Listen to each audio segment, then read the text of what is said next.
have any siblings? Do you wish you had some? Maybe you wish you didn't. These are all ideas that Sibling Tsunami addresses. This episode seems to connect with My Life as a Teenage Robot fans, and I think that's because of how it's executed.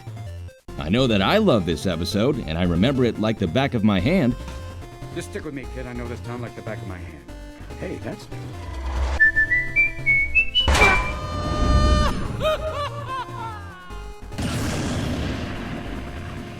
But I'm excited to revisit it with you guys.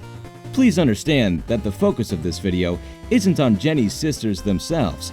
We have a separate video where we talk about them if you're interested. Anyways, the episode sets up Jenny's initial dilemma perfectly. Brad and Tuck are getting ready for some brotherly bonding. Tuck seems really excited about their trip, and Brad is frustrated that he has to go. They're going to the annual brother-sister picnic. Hey, I said it set up the episode well. I didn't say it was subtle. Jenny shows up at their house with the decapitated head of a spider that she killed. Why didn't we get to see that? That sounds like such a cool fight. The brothers didn't really seem to care because they're wrapped up in preparing for the picnic. Jenny gets sad that she doesn't have any siblings, despite the annoyed look on Brad's face. Luckily for her, she doesn't have to feel all gloomy for long. As soon as she gets home, she stumbles upon a closet while bringing something downstairs for Nora.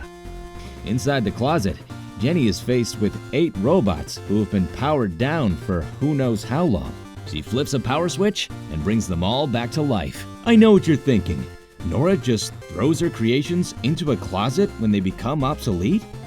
Is this going to be Jenny's fate? Nora is evil. These robots were designed to emote. They're as close to being sentient as a creation can be. I like that we only see silhouettes of the robots at first. It makes their complete reveal a lot more effective. Brad and Tuck are participating in an intense game of badminton. Tuck gets a little angry at Brad making fun of him, so he hits the birdie as hard as possible, threatening a poor butterfly's life. Something like that would never happen in Teenage Robot, so a mysterious robot saves the butterfly's life. He's just standing there, menacingly! I'm going to ignore that Tuck has super strength. That would turn this relatively short video into a 30-minute theory. The children would probably show their appreciation, but the ever-threatening presence of XJ8 scares them away. Yep, these are Jenny's sisters. We've got the egg baby, don't kick it. Then there's the hiccup laser. How about the forever in pieces toddler? Pretty funny, huh? Uh-oh, make way for the clean freak robot. Yes, the blabbermouth. Who could say no to her? Oh gosh, the bitchy robot. Always jealous. Always popular with fans for some reason. The depressed robot. Guess they've been watching too many Charlie Kaufman movies. And you remember XJ8. Yeah, they're all uniquely one-noted. They all have one identifiable feature or attitude that they stick to, and that's all they really do. I think they're very entertaining characters. You can make a lot of comedic moments with their clashing quirks. They're models XJ1 through XJ9. I always found it weird that XJ1 is technically the oldest sibling, but they're physically the youngest. It's really sad if you think about it. The sibling games begin, and Jenny teams up with different sisters for each game. None of them are exactly successful.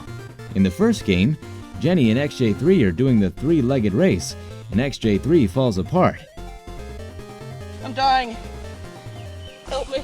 I guess that was the best choice since XJ8 is the only other sibling with 2 legs, and she would probably crush someone in the process. Speaking of, she almost does that during the second game. That was perfect comedic timing. XJ4 cleans everyone up, so it wasn't a total loss. XJ5 harasses the elderly. It wasn't really for a game though. Well, hell no, boy. It was stuck in time. XJ7 finally finds happiness in square dancing just for XJ2 to start a chain reaction which crashes the party. There's no silver lining with this one. XJ1 even vomits on some of the sisters. This keeps getting worse and worse. XJ8 nearly kills a kid who was just trying to whack a piñata. In an effort to understand the game, XJ8 destroys the piñata with her laser vision and burns the children's hands with the charcoal that was once candy. Jenny has had enough of her sister's destructive downfalls and gives up on them. Brad rightfully points out that siblings can be a pain. It's what they do. She struggles to cope with this, but there's no time to lament about her sisters. The Mad Hammer Bros are destroying the town dam.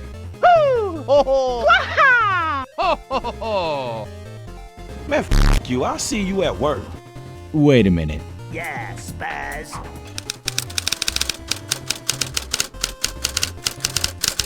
Here we go!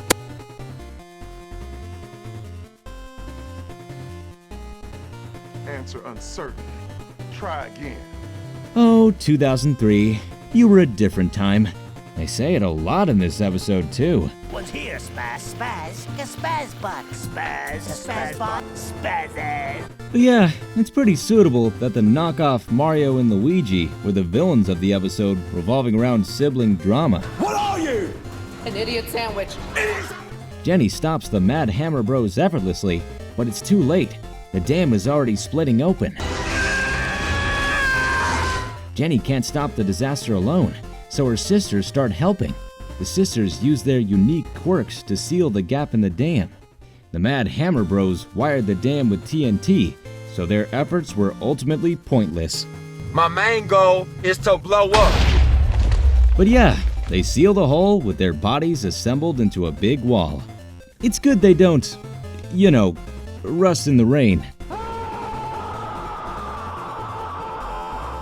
Maybe it would have been safer to get the girl that sealed that other dam with her finger an episode ago. It just so happens that Nora was driving by as they put the conflict to rest. You'd expect her to be happy about Jenny and her sisters saving the day, but she seemed angry. I mean, they are unfinished prototypes, one of which nearly killed a child, but they saved the town.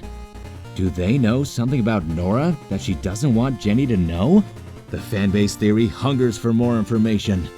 She lets them sleep together, but maybe that's because she remembered that she wiped their hard drives. This was a cute way to end the episode, but I can't help but feel sad knowing that they're destined to be deactivated once again. Nora name drops XJ10 too. And good night, XJ10.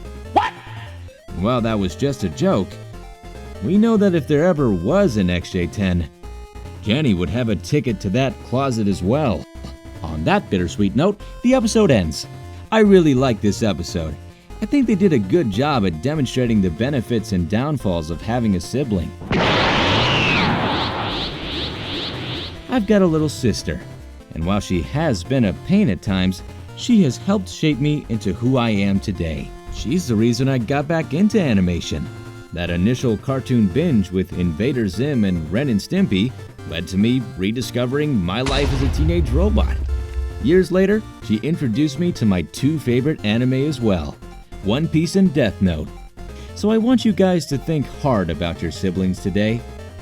No matter how hard you fought, whether or not you get along, or if they're even related to you by blood, think about them. And remember that they're some of the only people you can truly rely on in this cold, dark world. Oh yeah, and which XJ sister is your favorite? And why is it XJ6? I mean, she didn't really do anything in this episode. Explain yourself in the comments below. I've been your narrator, Andre. Thanks for watching. Thanks for watching this video. If you enjoyed it, leave a rating. If you want to reach us, leave a comment. Or check out our other platforms. Links are in the description.